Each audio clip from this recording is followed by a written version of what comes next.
Good afternoon, everyone. This is Kelly Wilson, Executive Director of Master's Admissions here at Carnegie Mellon University. It's great to have you with us today. I'm very excited to introduce the Discover the Difference at Tepper webinar series. And today we'll be joined by Dave Mawhinney, who is the co-director of the Carnegie Mellon Center for Innovation and Entrepreneurship. Before we get to hear from Dave, I do want to cover a couple of things. As I mentioned, this is the first in their webinar series, and I wanted to let you know that a few of the upcoming webinars that you can attend. Next week, we'll have a webinar on leadership, and we'll hear from Evelyn Pierce and Laura Maxwell from our Accelerate Leadership Center. Following that, the next one in the series will be a webinar on analytics with Professor Mike Trick. We also have two different groups of students that we're going to be following throughout the year. The first group are new first-year students, and at the end of each mini, we'll do a webinar with them so that they can lead you through their journey through the first year at the Tepper School. Likewise, with a group of second years, we'll be following them through the second year, so you'll be able to live the experience with them. A few housekeeping items. I wanted to let you know that we are recording today's webinar, and it'll be posted to the website. So if you want to return and listen to it again, or if you like it so much that you want to forward it to a friend or colleague, please feel free to do that. And we'll let you know when those will be posted. At the bottom right-hand portion of your screen, you'll see a box that is titled Questions. We invite you to ask questions throughout the webinar. The way that the process will work is that Dave will talk for about 20 to 30 minutes. We'll follow that with some Q&A. But what I want to encourage you to type your questions in as you think of them, and we have the opportunity to go back and answer the questions as they were asked. So please do go ahead and type that. I see a message that you want us to increase the volume, so let's try to see if we can do that. So hang tight before we get started. We'll try to increase the volume of our microphone.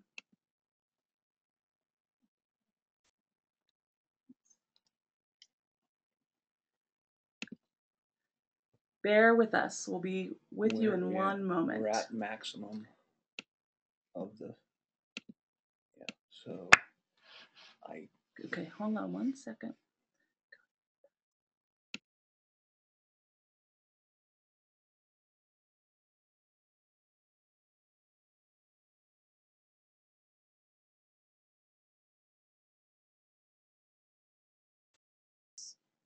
Okay, we think that we have adjusted the sound. I hope that you can hear us a little bit better. And thank you. To some, they're indicating that the sound is okay. So you may need to adjust your volume on your end as well. But without further ado, let me introduce Dave Mawhinney. As I said, he is the co-director of the Carnegie Mellon Center for Innovation and Entrepreneurship. And the next 20 to 30 minutes will be Dave. So Dave, the floor is yours. Thank you very much, Kelly. And it's a great pleasure for me to have this time with you all. 25 years ago, I was in your chair trying to make a decision about where I wanted to go to get an MBA. And I was very lucky and fortunate to come to Carnegie Mellon. When I was making my decision, I actually was seeking out a school that had an entrepreneurship program. And believe it or not, even 25 years ago, there weren't many schools that had entrepreneurship programs other than Carnegie Mellon. The University of Texas and Babson were the only other well-known programs. So I was considering those two, as well as Harvard and Stanford. And I am so glad that I picked Carnegie Mellon and what was then GSIA, Graduate School of Industrial Administration, and now called the Tepper School. And I just rejoined Tepper. I was always involved as an alum 2 years ago, and we've done some exciting things in terms of even taking Carnegie Mellon to the next step, which I'll share with you today. But I wanted to start off with a little anecdote, and maybe some of you know this, maybe some of you don't, but Pittsburgh, where Carnegie Mellon is located, was the Silicon Valley of the turn of the last century. Not year 2000, but the year 1900. All of the interesting innovation going on in the world was happening here. It was the Industrial Revolution. And we had startups like Heinz Food, right? And PPG, the Pittsburgh Plate Glass, which made glass, and Alcoa, the Aluminum Company of America, and Koppers, and even Carnegie Steel, which became the United States Steel, was started here. So entrepreneurship is in the DNA of this university and at Tepper. If you look at the name of the university, Carnegie Mellon, Carnegie was an entrepreneur. He started Carnegie Steel, as I just said, and Mellon banks were new back then in the late 1800s, relatively new, and they were blazing new trails. And in fact, the Mellon family was the venture capitalist for companies like PPG and Alcoa. So we really have a great long history. And if Carnegie Mellon has one brand in the world, it's as the most interdisciplinary and collaborative university in the world. So we actually are the 5th most international university by population, and amongst the top 20 schools, we are the most international school. So it's a veritable United Nations here, which is really cool. It makes it different. But the footprint of the campus, which you can see at the top of the screen there, is relatively small. So people get together from different disciplines all the time to collaborate. And in fact, the Carnegie Mellon Center for Innovation and Entrepreneurship is an example of that. What I thought I would do to kick off here is actually show you a video from this past summer. Some of our graduates of Carnegie Mellon were invited to speak at the Apple Web Developers Conference, and Tim Cook, the CEO of Apple, actually during his keynote invited them on stage to unveil their new product. So I'm going to show you that video right now. This morning, I'd like to introduce you to Anki. Anki is using the iOS platform to create an entirely new category of experiences. They're launching their company for the first time on stage today. They're using iOS devices and the iOS platform to bring artificial intelligence and robotics into our daily lives. I'd like to introduce Boris Softman, CEO and co-founder of Anki, to tell us about his company and their very first new product. Boris?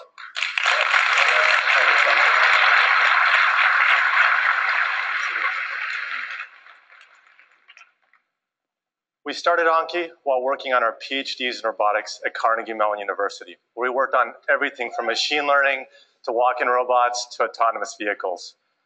With the help of iOS devices, we are bringing these robotics and artificial intelligence technologies out of the lab and into people's lives.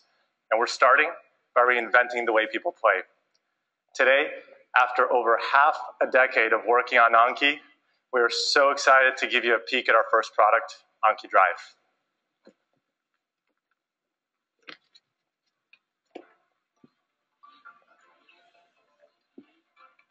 Assisting me today is Brad Newman, our lead AI engineer at Anki. Now, we're going to start by sharing some of the technology under the hood. As we have these cars go through a few formations, realize that each of them is completely driving themselves, and our app is coordinating the entire experience over Bluetooth Low Energy. The cars can control their speed, and they steer around the track by doing the same computations your brain does when you drive. They sense where they're located, and they react to their surroundings, all in real time. This red car, he's our hero, Aiden. We designed him and all the other cars to be incredibly smart. 500 times per second, they're running logic to sense the track, their position on it, adjusting their steering and speed, and communicating back and forth with our AI engine on that iPhone. Now I'll let Aiden join his friends and tell him to hit the gas. Watch this. There we go. All right. So, as Aiden weaves through the pack, our app knows everything that's happening in real time. It's analyzing thousands of potential actions every single second. And not just for Aiden, but for every single car. We are using iOS devices not just as remote controls, but as the brains behind an immersive, real-world experience. And that is what lets us bring these cars to life. Now let's do something interesting here. Brad, he's going to tell these other cars to try to block Aiden. And just to be clear, none of this is choreographed.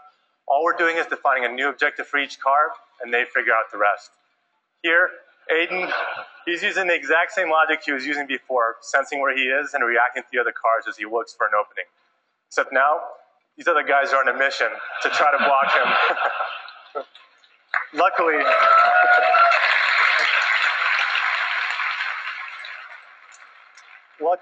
Aiden is equipped to handle any situation. Weapons enabled. How many of you wanted to do that on your commute this morning, huh? This is a video.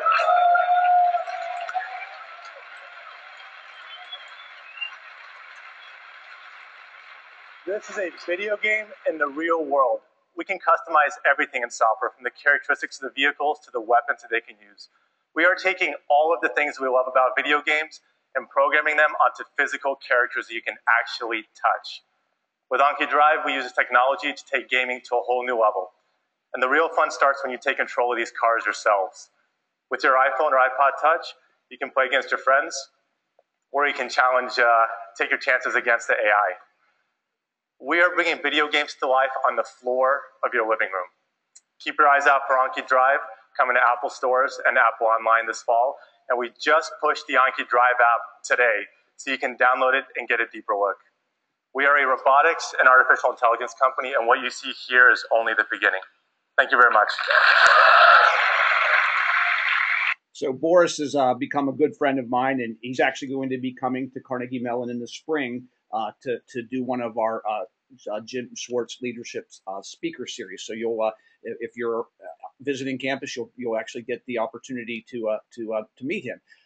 We have a lot of other really cool companies that are in the news that have started out of Carnegie Mellon. You may have heard of Nest Labs, which is applying artificial intelligence and interesting Apple-like technologies to thermostats and smoke detectors. Matt Rogers, who graduated from Carnegie Mellon, was on the first iPhone team, and he and the head of the iPhone division started this new company. He will be coming in the spring to speak to our students. Also, many of you may have heard of the company ModCloth, which is an electronic commerce company that sells vintage women's clothing. They're going to do $200 million in sales this year, and they were started here at Carnegie Mellon back in 2007. Eric and Susan Koger are very much participants in the entrepreneurial ecosystem here, and they'll be coming in the spring to speak as well. So there's a lot of great opportunity to interact with other Carnegie Mellon folks that are doing very, very interesting things. So what I'd like to do now is tell you a little story about some students that came to Tepper School of Business just 4 years ago. And the two students that I'm talking about are in the upper left there, Rodrigo Carvala and Lucas Bovary. And when they came to Carnegie Mellon, they knew that they wanted to start a company. And so they came to one of our outside the classroom events called Entrepreneurship Boot Camp to kick off the year. And they met each other there and started talking and said, you know, we really want to start a company. And so they continued to take classes for the first month, and also bad ideas around as part of the Entrepreneurship and Venture Capital Club. And they finally came up with a good idea, which was Rodrigo's mother in Bolivia had started an electronic commerce website for doggy products, right? Leashes, chains, dishes, anything, accessories that you could buy for your dog. But the company failed. And what they did in their postmortem was learn that many people would come to the website and they would do their research on products. They would get to the point of decision, and then they would either go down the street to the brick and mortar to buy it, or they would do a price search on the web and go to another website and buy it. And they said, if we could have had the best competitive pricing information at that instant of buying products, then we could have presented it and we could have dynamically changed our price so that they would buy from us rather than go somewhere else. So they say, we've got a great idea. Only one problem. We can't program. We're not engineers, right? So we have this great idea. How do we get it done? Well, that comes in our Project Olympus incubator. We have a student incubator on campus. And in that incubator, we hold lots of events, and we have co-working space for the students. So they came to one of our events called Connects, and it was a seminar on a topic in entrepreneurship. But one of the things we do at these events is we always, at the beginning or the end, we say, hey, if people are looking for projects or companies to work with, or you have a special talent, you should get up and talk with each other. So at that event, if they go back to the first slide there, they met the hacker, Francisco, who was actually from Chile. And so they made that connection at one of our Project Olympus events, and they set off during their first year of MBA school to work on this idea and build prototypes and talk to customers. We prepared them throughout that year to actually use the summer between not to do their internship in somebody else's company, but to apply to an accelerator. Many of you have probably heard of Y Combinator or Techstars. Our version of that in Pittsburgh is Alpha Lab. They got their first investment and went to work on their company during their summer of between first and second year. Alpha Lab invested $25,000 in them, and we at Carnegie Mellon actually used them as a pilot for a program that I'll talk about later called Open Field Entrepreneurs Fund, and we invested $20,000 in them. So their internship was actually working on their own company. They did a great job at Alpha Lab. We have a demo day that they went to, and so when they came back to school in the fall, we took the work that they had done and we started to prepare them for national business plan competitions and venture competitions. So we funded them to go down to Rice University in Texas, which has one of the best known national business venture competitions, and they won their category. One of the judges in their category was a partner at DFJ Mercury, which is Draper Fisher Jurvetson, really liked what they were doing. And the competition is usually in the April-May timeframe of their last year at school. So right at graduation, they received a $2.5 million investment from this venture firm. And they moved down to Austin, Texas, because the venture firm was in Austin, Texas, and they continued to build out their company. So they started in 2009. In 2010, they went through Project Olympus and the Incubator. And in 2011, they graduated and moved to Austin, Texas. So what happened to them? Where did they go? Well, very interestingly, in the December of 2012, just under a year ago, they were purchased by Home Depot. And you might say, well, why would Home Depot purchase Black Locust? Well, because Home Depot wants to be the Amazon.com of the do-it-yourself marketplace, and they were facing the same problem. People would come to their website, do their research, and then get in the car and drive to Lowe's or go onto the web and search everywhere else. They wanted to have a dynamic pricing search optimization capability so that when the customer on their site was ready to purchase, they would purchase right then. I can't tell you the number that they were purchased for, but it was a big number. It was between $0 and $100 million, and it was a whole number fraction of that. You can imagine, but they started here in 2009, and by the end of 2012, they had a life-changing event. And I just showed you Boris Softman from Black Locust. We talked about Matt Rogers from Nest Labs. This is real. If you have a great idea, if you come to Carnegie Mellon, we have the resources and the connections to help you be successful in building your business. We like to think of entrepreneurship as the integrative experience at Carnegie Mellon. You may have an engineering background or a computer science background. When you're in business school, you're going to be taking courses in accounting and marketing and leadership, right? But it's entrepreneurship that brings all of those things that you're learning together into a real world experience. So even if you don't want to do your own startup, it's a great idea to dabble in the entrepreneurial activities on campus because you will put what you're learning in all of your classrooms to work in that entrepreneurial project or company. So, how does the world view Carnegie Mellon as an entrepreneurial university?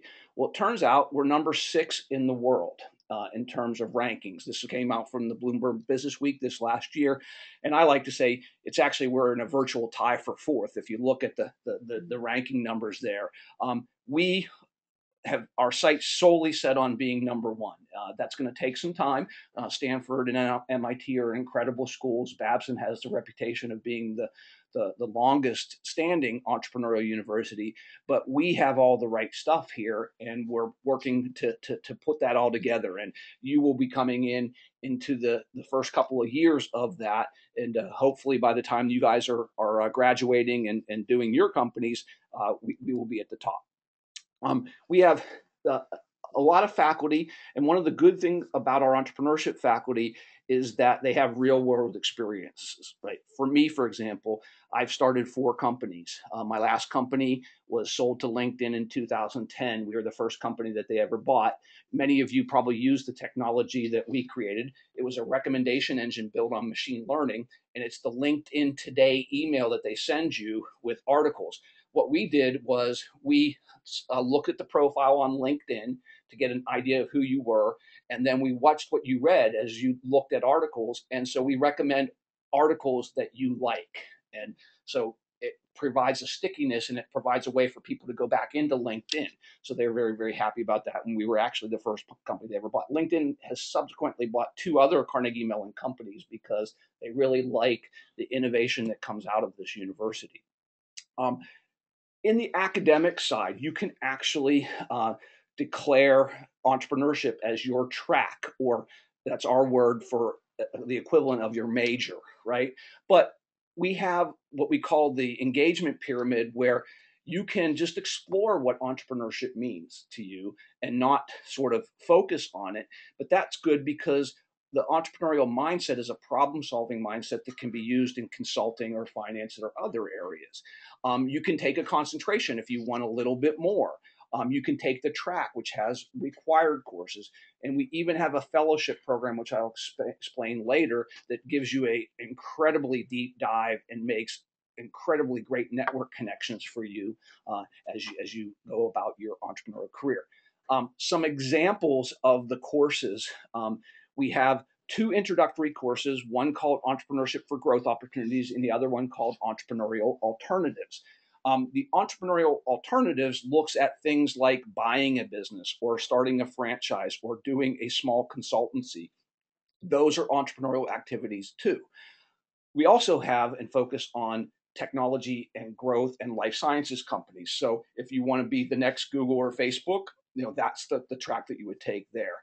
We have courses on how to understand the whole funding process and capitalization process for these companies.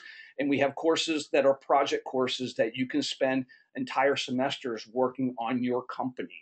So we've had students come through, a gentleman named Jeff Mullen, who graduated in 2009, was an undergraduate in engineering from Carnegie Mellon, knew he wanted to start a company.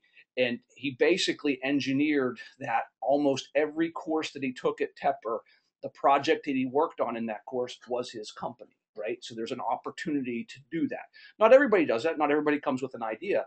But if you do have an idea, the 2-year transition period at which you come to Carnegie Mellon is a great time to discover, how the entrepreneurial process works and get yourself prepared for that to be your job when you graduate, if you so choose. The Capstone projects are really interesting. Some people work on their own company, but we get great innovation projects from some of the most interesting companies in the world, including the Mayo Clinic, Intel, Bayer, the big chemical company. So you'll have the opportunity, if you don't have your own idea, to actually work on an innovation project for somebody else. The recent changes here at Carnegie Mellon is, we brought together the Technical Entrepreneurship Center called Project Olympus in the School of Computer Science, together with the Don Jones Center for Entrepreneurship at the Business School. And we felt that, that like many places, innovation can spring up everywhere. If we joined forces and came together, we would be a stronger organization. And then that, in fact, has played out and is true. We celebrated last weekend our first birthday as the Center for Innovation and Entrepreneurship. To make sure that this is a university-wide activity and that our students at Tepper get to interact with the technical disciplines, we created our board of directors, which we call the Council of Deans. The dean of every college at Carnegie Mellon is on our board of directors. So they feel ownership in what's happening in the Center for Innovation and Entrepreneurship.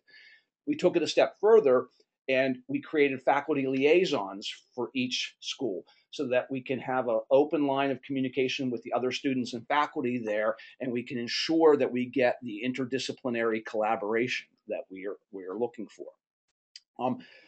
I always joke and say, you can come to Carnegie Mellon and never take a class in entrepreneurship But if you take advantage of all of the outside the classroom experiences that we have, you will still be well prepared to be a successful entrepreneur. That was the case for Boris Softman. We worked closely with him outside the classroom. He never took an entrepreneurship course, but it prepared them to build Anki. By the way, that product became available last week. If you walk into any Apple store right now, you can buy that product that you saw him demonstrate. So they got it ready for the Christmas season. And I've tried to buy it a couple of times and they're always sold out. So it's a really, really popular product. We have all kinds of programs and events and workshops and competitions. We have mentoring programs. We have funding programs. I won't go into all of them, but suffice to say, if you don't take advantage of these things while you're here, you're really losing out, because the 2 years you come here is a time to experiment and to try new things. And even if you don't want to be an entrepreneur, taking advantage of these entrepreneurial resources can make you better prepared for the career choice that you are making. So we're not just looking for startups. We're looking for people that are interested in innovation and creating new value. The way you can plug in, and you can do this right now, is if you go at the bottom of the screen there, you can see the web address for the Center for Innovation and Entrepreneurship. And we have a weekly bulletin that is basically sort of lays out the next months of activities that are going on. So it's a way that as you're thinking and making your decision about where you want to go to get your MBA, you can see the constant stream of activities and things that are going on here. And then when you're here, that'll help you sort of plan out your next month. One new thing that we're doing is many of you probably are aware of things like Y Combinator and Techstars and the demo days that they have. We've created our own version of the demo day called Launch CMU, and we're actually holding our second one next week here in Pittsburgh. And we invite the investment community and the CMU alumni community interested in entrepreneurship to highlight research that could be commercialized and startups that are ready for funding. And the investors really like that because they see the pipeline of things that are coming out of Carnegie Mellon. In fact, several of the people that are presenting actually came from Tepper. So there's a great opportunity to get the word out to a broader audience about what's going on. One opportunity that I wanted to talk a little bit more in depth about is a program that we started here at Tepper in 2007 called the James R. Swartz Entrepreneurial Fellows Program. Originally, it was just for Tepper students, but over the last 2 years, we've opened it up to the entire university to sort of foster that interdisciplinary collaboration that we're talking about. And this fellowship program is sponsored by a gentleman named Jim Swartz. He is the founder of Accel Partners and a graduate of Tepper in 1967, I believe. His investments include companies like Facebook, Dropbox, Spotify. They are a very, very successful firm. And Jim really believes that the way to become a successful entrepreneur is not necessarily to start your company while you're in school, but to go to work for a successful entrepreneur while you're in school. So the main element of the Swartz Fellow program is going to work with a VC-backed startup in Silicon Valley. And we meet on a weekly basis. The fellows take coursework in entrepreneurship. They get high access to guys like Boris Softman and Eric and Susan Koger with small roundtable discussions. And we take the fellows on 2 trips out to Silicon Valley during their first year to help them find the VC-backed startup that they want to work at, but to network. So one of the places that we went this last winter was to Khan Academy, and they spent 2 hours with us and talking about what they were doing. We went to Nest Labs and got a look at the manufacturing and how they're putting together these really cool, neatly designed thermostats. So we've been to Tesla Motors and we got a tour of their plant. The CFO of Tesla is a Tepper grad. So we use all these network connections that we have to give these great outside the classroom experiences and networking opportunities so that you can prepare yourself for your career after your MBA. Some of the places that people have worked in the past, Red Zone Robotics, ModCloth that we talked about earlier, Verisight, We actually had people work at Black Locust. So there's been, there's a whole host of different places that you can go. The one thing that people need to understand, though, is that Silicon Valley is really the hotbed of entrepreneurship, and Jim believes that's the best place to do the internship. So the internship must be in the Bay Area. I think that's a great opportunity for many people, but some people don't apply to that fellowship program because of that, because they're living in Pittsburgh or they want to go back to New York City or somewhere like that. So we try to be as flexible as possible, but for this program, it is Silicon Valley oriented. And I think, many of you that are listening today are probably great candidates for this, and we'd be happy to talk more about it with you individually. If you want to set up a time to call or email me, please do. At Project Olympus, we do have our own incubator on campus. It's a co-working space, and we have started a lot of companies that have come out of there.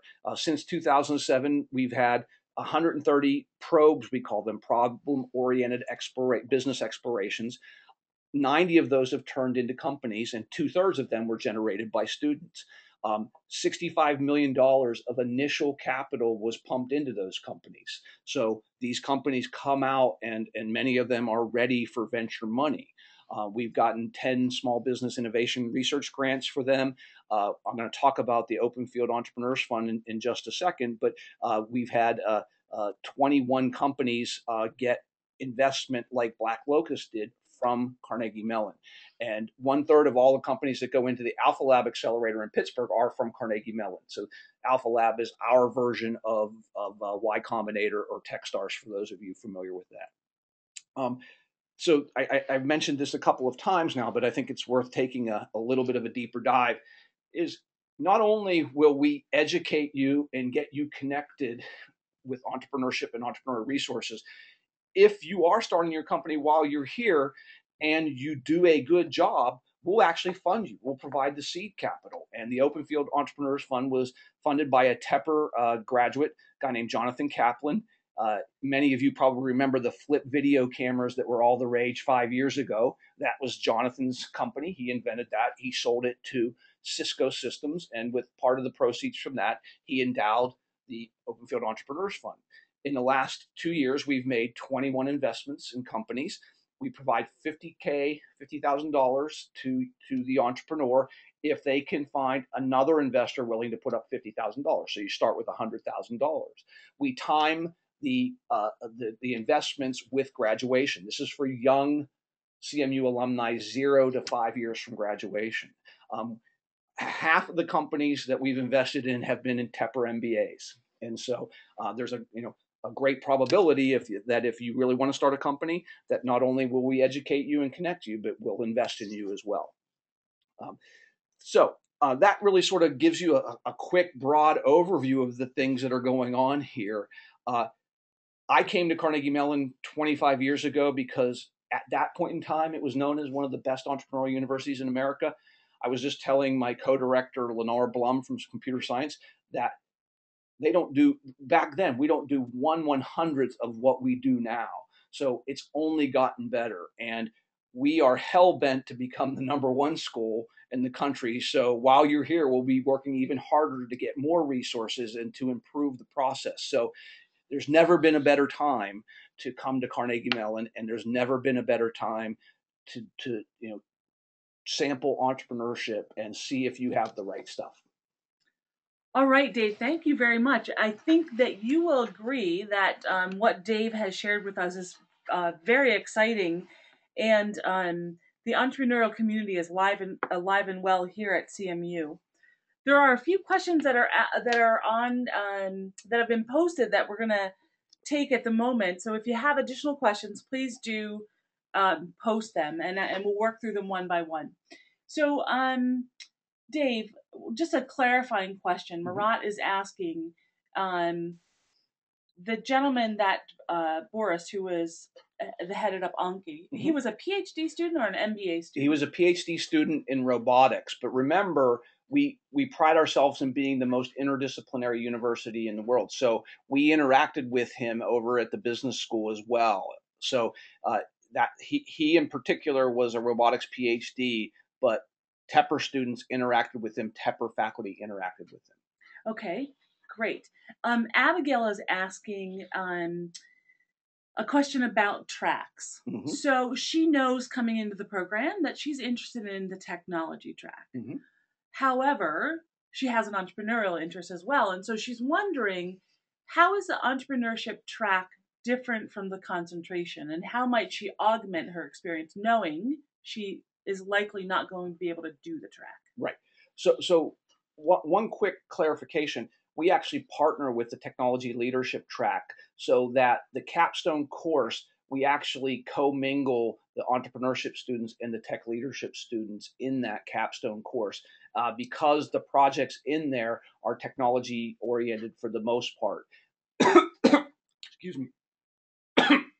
So there's that overlap, but you can also just take as your open electives. Excuse me. Sorry about that, guys. You can also take as your open electives any of the entrepreneurship classes that we offer. However, if you don't have the time to take those classes, we hold workshops on a weekly basis that cover the same topics that we deal with in the classroom. So, as I said before, you can come to Carnegie Mellon and never take a class in entrepreneurship for credit and still be well prepared to be an entrepreneur. So we have many different ways that you can take advantage of that, Abigail. Great. Thank you for that. Let's see. Vikas is asking the following question. I do already have entrepreneurial experience. So how will Carnegie Mellon help me to expand my business line at an international level? Does Tepper have clubs, courses that will help me achieve my longer term career goals? The answer is yes. We have a very active entrepreneurship and venture capital club that the Center for Innovation and Entrepreneurship works closely with. And we've had many people that have come with entrepreneurial companies that want to take it to the next level. And what we do to help them is we connect you to the vibrant 95,000 person strong alumni network that we have in the world. So that can include investors, but it also can include distributors and things of that nature in foreign countries. Remember, Carnegie Mellon is the 5th most international university in the world and the most international university in the top 20. So one of the things that we have that we think we're better than other places is those international connections. All right, great. So if one of the listeners wants to get more detailed information on Launch CMU, how do they go about doing that? The easiest way is to go to our website, www.cmu.edu/CIE.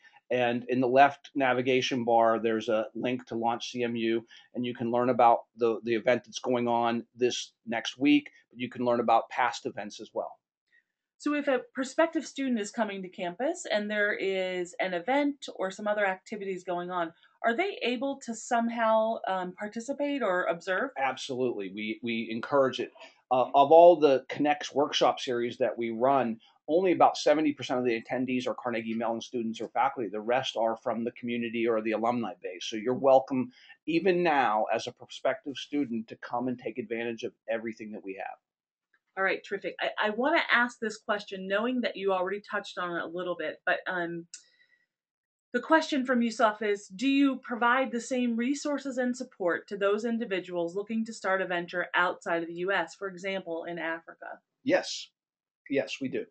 Okay, terrific. Let's see. Sarab is asking, how can a student make use of the internship opportunity for getting a lead into entrepreneurial ventures? So how might they leverage their internship toward their ultimate entrepreneurial venture? So many of our students who take and become Swartz Fellows actually don't start their own companies. They do the internship in the summer for a venture-backed company in Silicon Valley, and then they go to work for that company upon graduation. Or they took advantage of the time being in the Bay Area that summer and networked with other companies and went to work for other startups. The entrepreneurship program is not just for people that want to do startups. It's for people who want to work in innovative companies. It can be another startup, or it could be Facebook or Google or Twitter. We have many, many Carnegie Mellon graduates in all of those companies.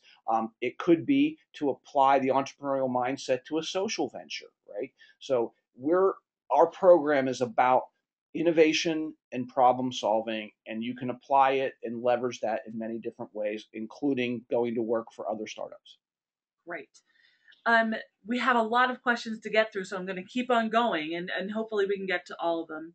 So Dave, that we have the full-time program obviously here in the Tepper School for the MBA option, but we also have a part-time on-campus option as well as the newer part-time online option. And so there are a couple of questions coming from students who are interested in either of those part-time options. So for someone who is planning to apply to the part-time on-campus option, are the resources that you talked about and the activities that you spoke of available to them as well? Absolutely. Everything is available to those students. The Flex MBA, the new sort of flipped classroom and not residential program, is just getting started. We're preparing our first class for that program right now, and we'll be looking for ways to make that work better. I know that it's already happened in that classes. We have a campus in Silicon Valley down near Moffett Field where NASA is, and the students in that new program actually met at CMU's campus there for one of their get-together weekends. So we're continually looking for ways to include that new cohort in all of our activities. And part of that will be creating digital libraries of content and things that they can get to, even though they're physically somewhere else in the world. Okay, terrific. And during the Access weekends when they are in Pittsburgh, I would assume that they could take a look at what activities are happening and participate in those as well. Yeah, absolutely. And I think that we'll actually create events as they get deeper into the program, create events to happen on those Access weekends so that they can take advantage of it. Excellent, thank you. So Nawal is asking a question about a number of resources for tech entrepreneurship. Have there been entrepreneurs in, we've talked about a number of resources for tech entrepreneurs. And his question is, have there been entrepreneurs in medical technology and perhaps consumer goods? And are there resources available to them as well? Absolutely. We have entrepreneurs in all of those areas. One of the recent ones was a company called Blue Belt Technologies, which was an orthopedic robot. Another one who's, if you look at the Launch CMU information, called Pika Labs. It's infant heart valves. Another one's called Activated Orthotics that came out of a student in engineering for their senior project. They created a new flexible back brace, right? So we have any type of company you can possibly imagine. One of the cooler companies that's a CMU spin out is called For Moms. It's robotics and electronics applied to infant products like strollers and playpens. So whatever you can imagine, we will find the resources to help you.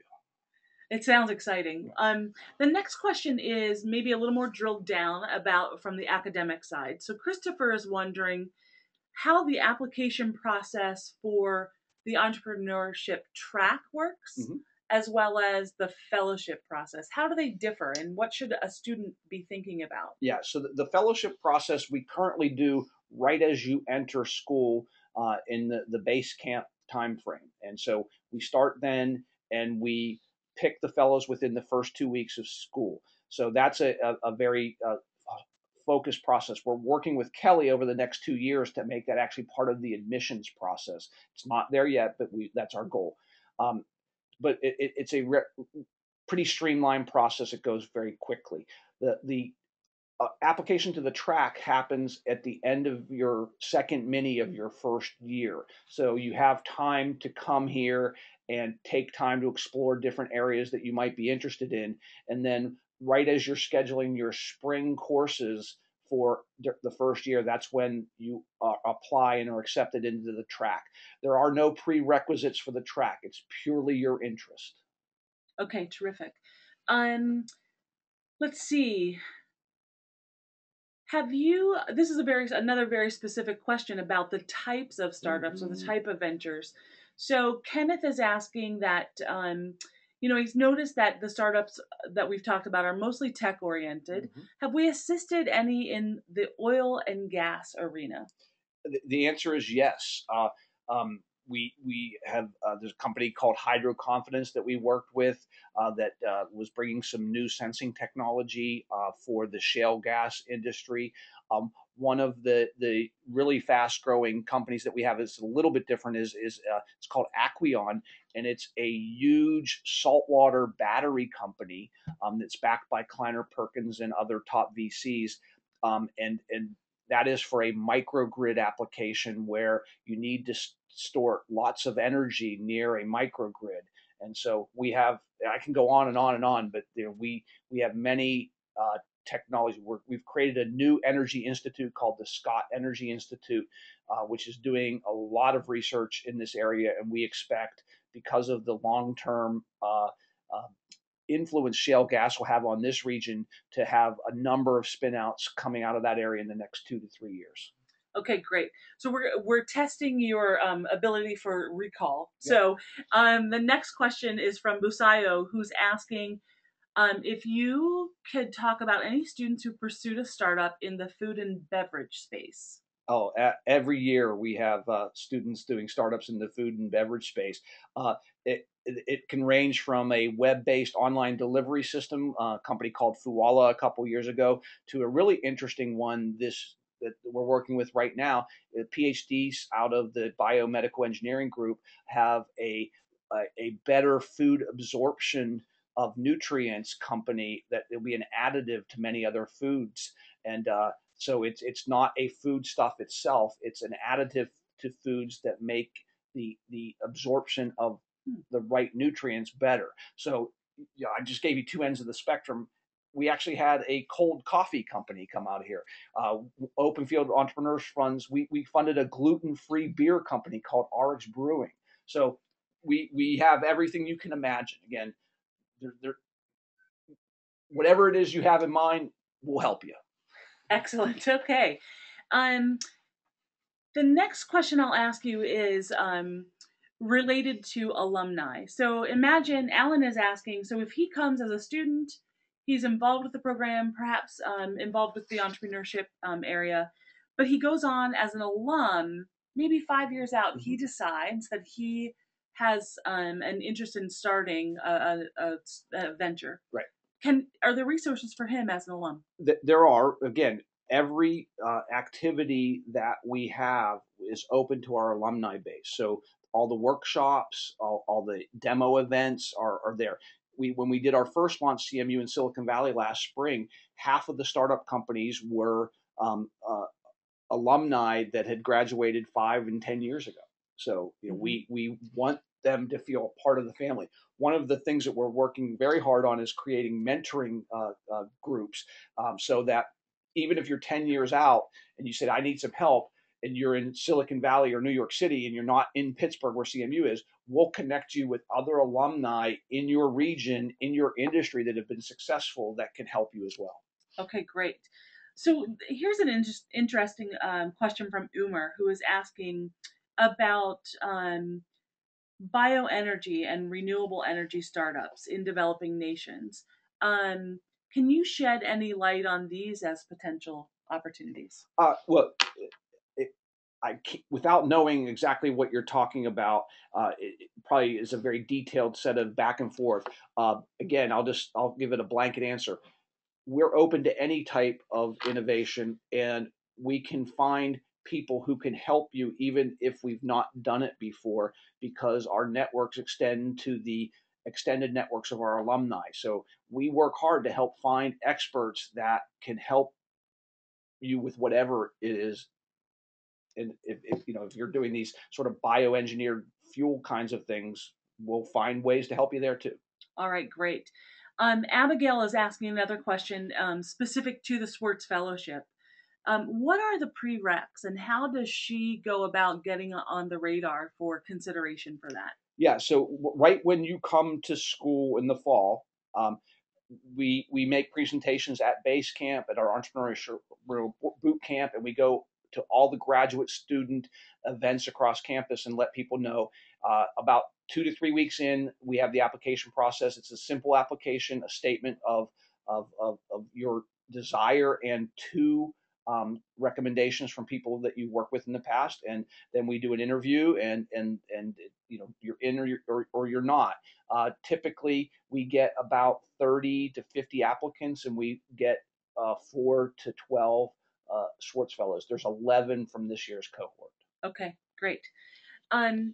You talked earlier about the Capstone Project. Mm-hmm.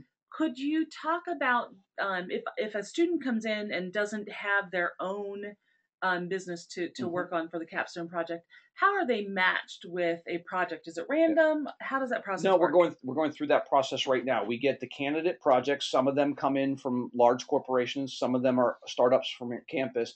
We bring the students in before we schedule. So this will be the week of Thanksgiving. We're going to bring in all the projects, of which there'll be 7 or 8, and all the students, and the project sponsors talk about what their project is, and the students listen and answer questions, and then the students then tell us what their rank order preference of the 3 projects they'd like to work on, and almost always we can get people their first preference. All right, great. Another question I have for you is about the trips to Silicon Valley, and I mm-hmm. suspect this is tied to the Swartz Fellowship. Mm-hmm. Are those trips driven by the students, or are they something that are organized that the student simply signs up for? So it depends. If you're a Swartz Fellow, the 2 trips that we pay for and send you on are recruiting trips. And so we work with you to self-direct the recruiting trip and get you meetings. If you're a member of the EVC Club and you're going to the Trek in between 2nd and 3rd Mini in the winter, there is 3 days of programming where we go, and it's all set up to go to places like Tesla, Nest Labs, Anki, those kinds of places, Khan Academy. And then the rest of the time before and after, if you're a Swartz Fellow, you are interviewing and getting your internship set up. If you're not a Swartz Fellow, you're there for 3 days and you can just have fun and party with buddies and friends, or you can spend that time looking for an internship there too if you want to do that. And we will help you, even if you're not a Swartz Fellow, make connections with the kinds of companies that you're interested in. All right, great. Another question, Ramakant is asking about the education sector. And I know as I've been talking with prospective students this year, there seems to be a growing interest in the intersection of education and technology. Mm-hmm. Could you speak about that a little bit? Yeah, Carnegie Mellon's a world leader in this space. We've had a number of very successful startups. One was called Carnegie Learning. It was bought by the Apollo Group, who owns University of Phoenix. We actually have a different point of view than the MOOCs, massively open online. We have cognitive tutoring technologies here that help students learn at their own pace. And we have a series of startups in that space under an umbrella called Carnegie Innovations. And we have a number of our Tepper students actually working and interning with these companies right now. So Carnegie Mellon is a world leader in the science of learning and in ed tech. Okay, terrific. And if I, as a prospective student, am interested in getting in touch with a current student who is involved across campus with some of the exciting things you've been talking about, where is my best point? Is it with the admissions office, or is it with your office? How do we go about that? Any point of entry is fine. If you want to email me or any of our team's members, that's fine. If you want to email Kelly, she send it to me right away. We collaborate on this sort of thing all the time. So we'll get you in contact. If you tell us what you're interested in, maybe an industry, maybe a sector, or a geography, we'll find somebody that can fit that bill for you. Great. We have time for a couple more questions, and so I will share this question, which I think is an interesting one. So Marat is asking, do you provide guidance about the protection of ideas, including innovation, on the way of venture capital? So how do you so we manage that? We have a Center for Technology Transfer and Enterprise Creation, which is the Tech Transfer Office, and they They provide a set of educational opportunities to learn about intellectual property and intellectual capital.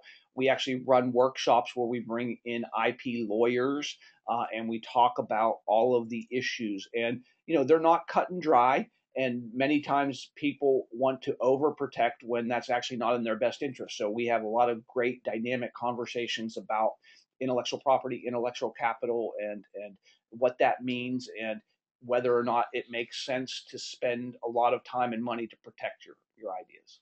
All right, great. Another question is, how exactly does Tepper help us learn tactics to gather funds from investors on potential ideas? Yeah, so we actually, there's 2 courses that we have.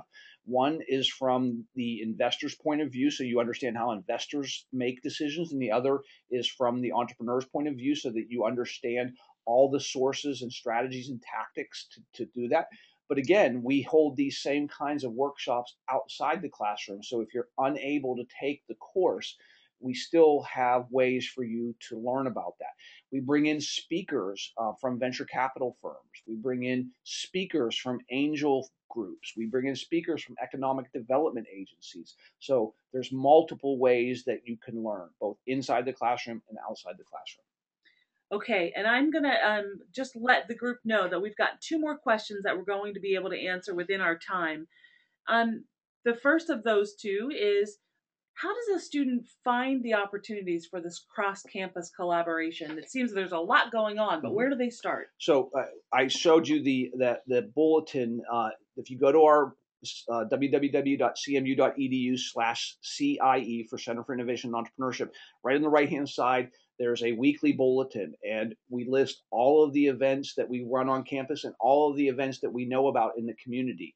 For our events on campus, one of the things that we always do is at the beginning or the end is have students stand up and say, I have this skill set, I'm looking for a project, or I have this company and we need somebody with this skill set. So we're always working on this sort of matchmaking, if you will, of people finding other people to work with.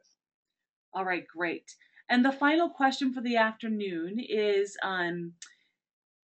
from Alexi. The question is, I've never worked in the technology sector, but my dream is to become an entrepreneur in that sector, joining some growing company. Is Carnegie Mellon a good choice for me to follow my dream? Absolutely. And like we said, the only pathway in entrepreneurship is not just doing your own startup, it's getting connected with the networks of startups that are happening. So if you wanted to work at Anki, or you wanted to work at Nest Labs, or you wanted to work at ModCloth, or a host of other companies, we're making those connections all the time. The Swartz Fellows, we had 5 of them interview with Anki 3 weeks ago when they went out on their first trek. Excellent.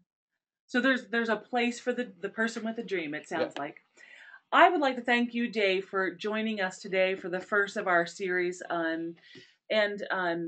We will continue to have the series Discover the Difference at Tepper, so you can learn as prospective students more about the differences that the Tepper School and Carnegie Mellon University offers you. I would like to thank you for joining us today. Please join us for future webinars. And if you have questions that weren't answered today, please feel free to email them to us at mba-admissions@andrew.cmu.edu. Thanks so much, and we hope you have a great day.